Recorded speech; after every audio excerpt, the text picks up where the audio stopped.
Hi guys, so you're probably wondering why I'm about to do my makeup while doing a video on time management tips.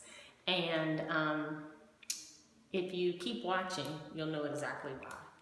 So my first time management tip is to double dip. I don't mean double dipping like chips and salsa, but it's more about double dipping in terms of how we use our time, because we all know we only get 24 hours in a day, and so we have to use it as efficiently as we can in order to manage that time properly.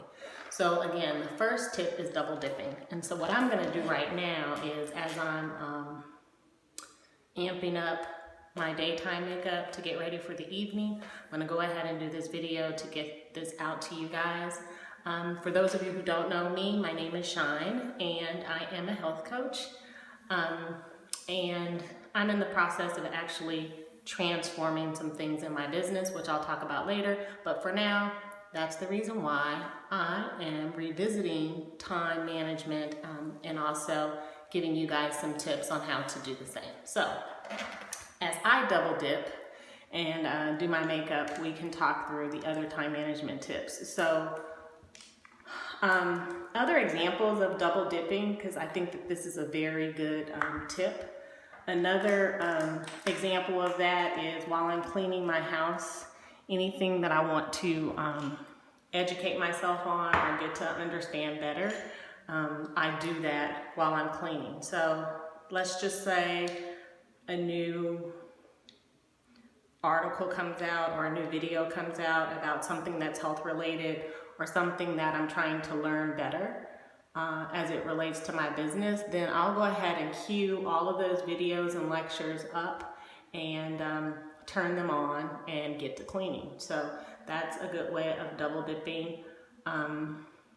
Another way that I often double dip is to teach my son while I'm getting something done. So one example is when he was a lot younger. My son is 11 years old, but when he was a lot younger, I just thought there's so much that I have to do to prepare him for life that I really don't have time to do the laundry, right? So I just turned the laundry into time to teach him his colors and his numbers. So first we would look at the laundry and sort it out. And as he's sorting it out, he's learning his colors. And then we would talk through, okay, how many loads do we have? Okay, when we put this load in, then how many loads do we have left? And it was very early on, you know, I'm talking like 2 years old. That was a way for me to feel like I was accomplishing something in terms of educating him and making him a better person, but I was also getting the laundry done. So think about opportunities in your life where you could double dip, and that's definitely a huge tip for time management. The second one is to be realistic about time. So like I said, we all know we only have 24 hours in a day. But when you think about those 24 hours, you have to really be realistic with yourself. So there are two ways that we get this wrong. Number one is we over plan. And those of you who are people who have an issue with saying no, you probably have experienced that you over plan. You have tons of great ideas, you know what you want to accomplish, but when you over plan, many times you don't get exactly what you wanted to get done, but you find yourself tired because you've run around and you've done as much as you could, 9 times out of 10 for other people, and you haven't accomplished what you necessarily wanted to accomplish for yourself. So the first thing you need to do is to be realistic about how much time you actually have. The other end of that spectrum is what I tend to do more often is to tell myself that I don't have time. It was the same thing when I was a new single mom, and my son was very small. I felt like I don't have time. I don't have time to do any of the extra things that I wanted to accomplish because I had to raise him and I had to do it all by myself. And those of you who are single moms, especially newly single moms, I get it, it's not easy. But we can't make things harder than they actually are, and we can't put more time and attention to them than we should. So one of the things that I realized was I had to be realistic with myself in terms of, what do you really want to achieve? And then if you really want to achieve that, how much time are you willing to put to it? Because another thing about time management is always thinking about your goal, always thinking about where you're trying to get, right? So if you're thinking about the importance of that and how serious it is for you, then you can dig into your schedule and find that extra time. Going back to my experiences early on as a single mom, I felt like there's no way I can get all of this accomplished. So I developed what was called the Power Hour. And what that was the minute I walked in the door, I set a timer for 1 hour. I'd start singing the cleanup song. And that was just the time for my son and I to do whatever we needed to do to prepare for the next day. So that included getting his clothes out, if there was ironing that needed to be done, if there were cleaning out the refrigerator, you know, throwing a load of clothes in the laundry, whatever it was, but that was the Power Hour. Sometimes it was as soon as I came in the door, and then other times if everything was kind of organized from the morning, then Power Hour was after dinner. And then that Power Hour would include cleaning the kitchen, shutting the kitchen down, and then doing whatever I needed to do. Oftentimes my task that gets kind of backed up in terms of just normal life, day-to-day stuff is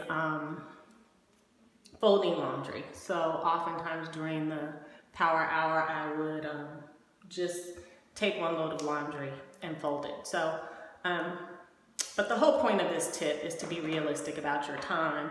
And then once you're realistic about your time, to set a time goal. So for example, for myself right now, I'm in the process of transforming my business. And so I am going to commit 20 hours a week to transforming my business. And, you know, doing videos is not a part of transforming my business. So I have to double dip because that has to be a part of something else that I'm doing in life. But there are 20 hours that I'm putting towards transforming my business, and that's set aside. It's realistic. I know exactly which days I can fit it in and where I can fit it in.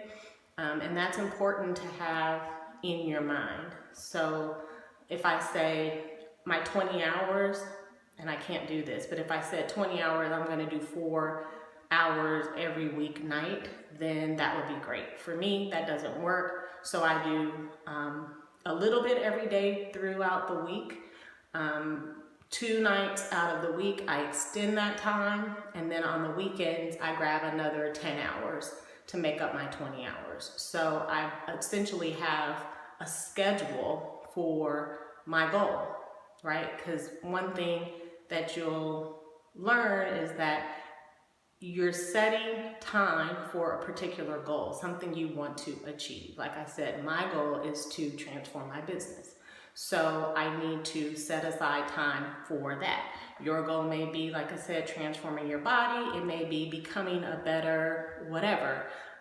It may be getting ready for a move. No matter what your goal is, in order to manage your time most effectively, you have to know exactly what you're trying to do and then be realistic about how much time you have to do that.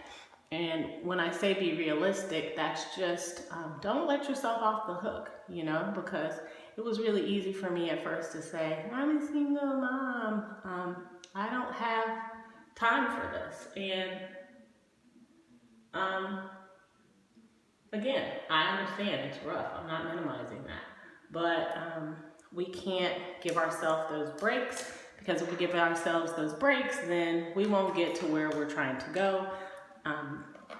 And we'll find ourselves in 3 years, 5 years, 10 years, 20 years, still thinking, what if I had, or I wish I could have, or I wonder what my purpose is. I often hear people say, I wonder what my purpose is. And I think the best way to find your purpose is to start working towards your goals. So again, be realistic, figure out exactly how much time you have to dedicate towards your goal, and then set that time aside, okay? The next tip is to write your goals down. Now this is one I had heard, I don't know how many times I'd heard this tip,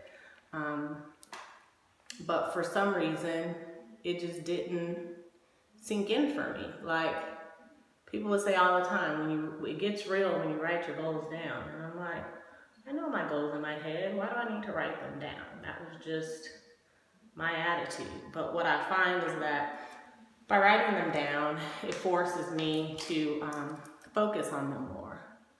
Because now, when I'm in my time that I've set aside for my goal, the first thing I do is I look at what I have written down. And